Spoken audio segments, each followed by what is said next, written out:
Barangkali dari pihak keluarga yang ingin disampaikan. Ya, kami berharap agar meninggalnya ayah saya ini bisa memberikan penghormatan kepada beliau ya, karena beliau sudah berusaha keras ya memberikan pengabdian kepada bangsa dan negara, mulai dari dunia akademisi ya, terutama di bidang hubungan internasional, dan juga mengabdi di beberapa jabatan pemerintahan, diantaranya adalah Menteri Lingkungan, Menteri Pendidikan, dan kemudian juga Menteri Pertahanan. Sehingga kita berharap bahwa sepak terjang beliau, kerja keras beliau bisa menginspirasi generasi muda sekarang, begitu, bahwa pengabdian itu harus dilandasi oleh integritas, kerja keras, dan keikhlasan, ya, sehingga pengabdian beliau yang sudah berlangsung selama puluhan tahun ini tidak sia-sia ya.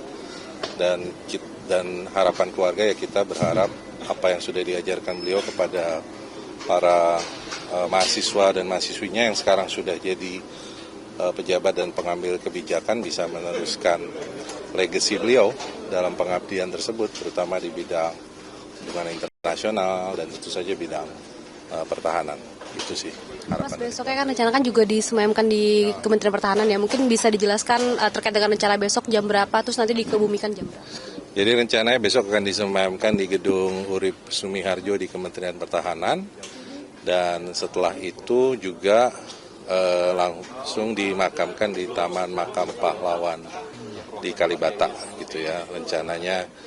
Dan saya dengar rencananya akan dipimpin oleh Menteri Pertahanan Bapak Syafri Samsudin ya, dalam upacara tersebut gitu. Mudah-mudahan juga sahabat-sahabat beliau ya, yang juga beliau cukup punya banyak kenalan selain di kalangan akademisi, khususnya hubungan internasional, juga kalangan TNI ya, beliau juga punya kenalan, dan kita harap mereka bisa memberikan silaturahmi dan penghormatan terakhir beliau di acara tersebut. Sakitnya sudah berapa lama sih, Pak? Apa? Untuk sakitnya? Sakitnya sebenarnya sudah berlangsung 4 tahun. Beliau menderita sakit stroke keempat, sehingga makanya beliau sudah hilang dari publik selama beberapa tahun ini karena fokus pada penyembuhannya, tetapi sebetulnya takdir Allah Subhanahu wa Ta'ala mengatakan lain, dan sehingga beliau dipanggil oleh Allah Subhanahu wa Ta'ala hari ini. Terima kasih. Boleh barangkali dari pihak keluarga terkait dengan meninggal dunianya Pak Juwono seperti apa? Ya, tentu kita semua kehilangan, bangsa ini kehilangan patriot sejati yang sudah berbakti pada negara, dan beliau belakangan memang jatuh sakit dan akhirnya harus dipanggil oleh Allah Subhanahu wa Ta'ala. Kita berduka, dan tentu semua apa yang sudah beliau lakukan, almarhum lakukan, menjadi suri tauladan bagi kita semua, khususnya di hari ini dan tentu yang akan datang. Kalau kita ketahui kan juga Pak Juwono kan adalah Menteri Pertahanan sipil pertama di Indonesia gitu. Nah, apresiasi dari ataupun mengingat dari jasa-jasa Pak Juwono ini kan dari Kementerian Pertahanan juga akan melakukan upacara pelepasan besok. Mungkin barangkali bisa dijelaskan. Mungkin harus diralat juga, bukan sipil yang pertama ya. Dulu juga pernah ada Iwa Kusuma Sumantri, itu juga Menteri Pertahanan. Tapi di masa Orde Baru memang beliau yang pertama sebagai orang sipil yang ditunjuk dan mengemban tugas yang cukup berat waktu itu.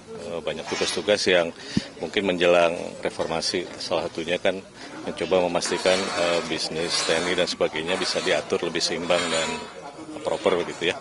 Tapi itu adalah kan sebuah awal yang baik juga untuk kita ke depan. Itu menjadi rumah duka kedua, dan kemudian itu menjelang sebelum ke makam pahlawan Kalibata, dan itu saya rasa sesuai dengan protokol negara.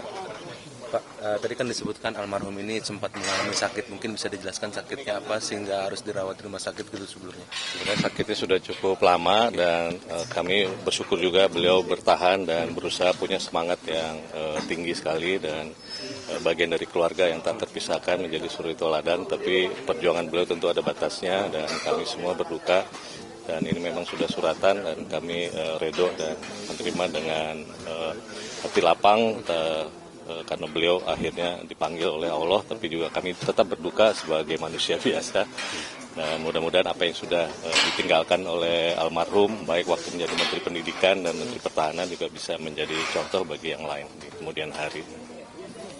Terima kasih banyak Mas. Kita turut berduka cita atas kehilangan hari ini.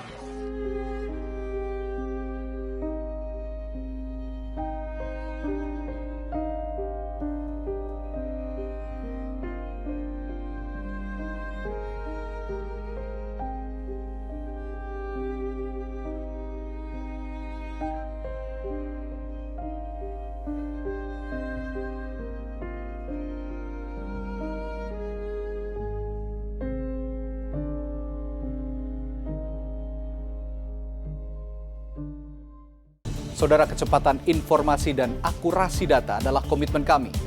Satu langkah lebih dekat, satu langkah lebih terpercaya. Saksikan Sapa Indonesia Malam di Kompas TV Channel 11 di televisi Anda.